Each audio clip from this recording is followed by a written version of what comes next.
નમસ્કાર દર્શક મિત્રો, આપ જોઈ રહ્યા છો લીલિયા ટાઈમ્સ ન્યૂઝ ચેનલ। અવનવા સમાચાર મેળવવા માટે ચેનલને સબસ્ક્રાઇબ કરો, બેલ આઇકોન દબાવો, શેર કરો તેમજ સમાચાર અંત સુધી જુઓ। મનોજવમ મારુતતુલ્ય વેગમ જીતેન્દ્રિયમ બુદ્ધિમતામ વરિષ્ઠમ વાતાત્મજમ વાનરયુદ્ધ મુખ્યમ શ્રીરામદૂતમ શરણમ પ્રપદ્યે। હનુમાનજી મહારાજના આરાધ્ય દેવ એટલે ભગવાન શ્રી રામ અમરેલી જિલ્લાના લીલિયા તાલુકાના લીલિયા શહેરમાં શ્રી રામજી મંદિરને 100 વર્ષ પૂર્ણ થતાં શતાબ્દી મહોત્સવનું ભવ્ય અને દિવ્ય આયોજન કરવામાં આવ્યું હતું। આ તકે પંચકુંડી મહાવિષ્ણુ યાગ યજ્ઞ સહિત ત્રિદિવસીય કાર્યક્રમનું આયોજન કરવામાં આવ્યું હતું, જેમાં પ્રથમ દિવસે સવારે 8 કલાકે પ્રાયશ્ચિત હેમાદ્રી જુવારા જલયાત્રા વડવાળા હનુમાનથી રામજી મંદિર સુધી નીકળી હતી, જ્યારે ગણપતિ પૂજન, પુણ્યવાહક વાચન, મંડપ પૂજન, અભિષેક સ્થાપક દેવ યજ્ઞ પૂજન, અગ્નિ સ્થાપન, ગ્રહ શાંતિ યજ્ઞ પ્રારંભ, વિષ્ણુ યજ્ઞ, સાંઈ આરતી પૂજન તેમજ રાત્રિના 8:30 કલાકે સાઈનાથપરા યુવક મંડળ દ્વારા હનુમાન ચાલીસાનું દિવ્ય આયોજન કરવામાં આવ્યું હતું। જ્યારે દ્વિતીય દિવસે સવારમાં 8:35 કલાકે મંડપ પ્રવેશ, સ્થાપિત દેવ પૂજન, રુદ્ર યજ્ઞ, સાંઈ આરતી પૂજન તેમજ સાંજના 8:30 કલાકે નામાંકિત કલાકારો દ્વારા ભજન, કીર્તન અને હાસ્યરસનું જ્ઞાન કરવામાં આવ્યું હતું। જ્યારે તૃતીય દિવસે મંડપ પ્રવેશ, સ્થાપિત દેવ પૂજન, દેવી યજ્ઞ, ધ્વજારોહણ, ઉત્તર પૂજન, બલિદાન તેમજ બપોરે 12 કલાકે યજ્ઞની પૂર્ણાહુતિ, બીડું હોમવું અને પછી સંતોના આશીર્વચનના 2 શબ્દો પણ લોકોએ સાંભળ્યા હતા। ત્યારે રામ પંચાયતના દેવ શોભાયાત્રા રામજી મંદિરથી નીકળી અને સમગ્ર શહેરમાં રામજીની શોભાયાત્રા નીકળી હતી। રામ લક્ષ્મણ જાનકી જય બોલો હનુમાન કીના નારા સાથે આ શોભાયાત્રા દિવ્ય અને ભવ્ય બની હતી। લીલિયાના ઇતિહાસમાં વડીલો, બહેનો, ભાઈઓ, બાળકો સહિત તમામ લોકો, 18 વર્ણના લોકો, તમામ ધર્મના લોકો આ શોભાયાત્રામાં જોડાયા હતા અને આ શોભાયાત્રા દિવ્ય બની હતી।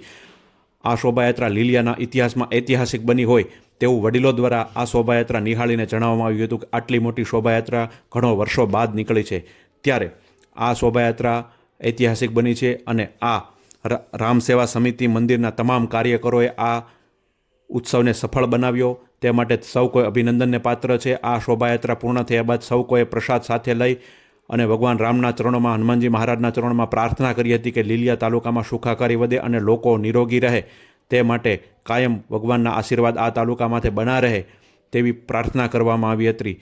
અત્રે ઉલ્લેખનીય છે કે આ શોભાયાત્રામાં અનેક રાજકીય સામાજિક આગેવાનો પણ જોડાયા હતા અને લોકો સાથે ખભે ખભો મિલાવી અને જય શ્રી રામના નારા સાથે આ ત્રિદિવસીય મહોત્સવનું સમાપન પણ કર્યું હતું। ઇમરાન પઠાણ, દીપક ભટ્ટ, અનિલ વાળા, SK સૈયદનો રિપોર્ટ, લીલિયા મોટા। શહેરોની સુવિધા હવે લીલિયા શહેરમાં। લીલિયા શહેરમાં આપના ઘરમાં મનોરંજન અને હોમ અપ્લાયન્સની દરેક વસ્તુઓનો વિશાળ શોરૂમ એટલે શ્રી નીલકંઠ મહાદેવ એન્ટરપ્રાઇઝ, કે જે આપને મળશે android TV, Google TV, 4K TV, fridge, automatic washing machine, સાદું washing machine, double door fridge, single door fridge, AC, micro oven, પાણીની RO ફિલ્ટર, F&Dના wifi, home theatre, room heater, geyser, sandwich maker, ઇસ્ત્રી, wall fan, table fan, ceiling fan, kitchen fan, battery, શેડો battery, bluetooth speaker device, mixture, Bose blender સહિતની વસ્તુઓ ખૂબ જ વ્યાજબી ભાવે મળશે। તો આજે જ સંપર્ક કરો Nareshbhai Patel, mobile number 9876394481, Shri Nilkanth Mahadev enterprise, Lathi road, Liliya Mota. આપની એક વખતની મુલાકાત કાયમી સંભારણો બનશે તેવી ખાતરી સાથે।